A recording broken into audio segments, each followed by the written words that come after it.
এইভাবে যাও তো রিস্ক। আপনি এক কাজ করেন, আমার সাথে চলেন, আপনাকে আমি সেফ ভাবে পৌঁছে দিচ্ছি।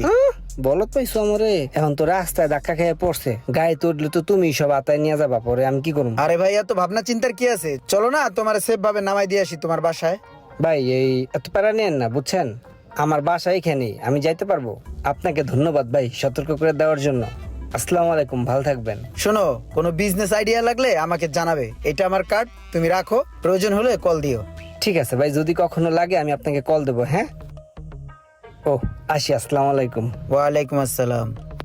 লোকটা আসলে মনে হয় ভালো, আর ভিজিটিং কার্ডও দিয়ে দিল। শুনলেন তো ভাই কাহিনী। এইসব ব্যাপার নিয়ে ফ্যামিলির থেকে এবং বাইরে যারা টাকা পয়সা পায় তাদের চাপে আছি ভাই। যদি আপনি আমাকে বিদেশ নিয়ে যেতেন তাহলে অনেক ভালো হইতো। শোনো মোশাররফ, আমি ওরকম বড় কিছু না, আমি বাংলাদেশে বেশিক্ষণ থাকিও না, আমি অনলি ক্যানাডিয়ান সিটিজেন, ওখানেই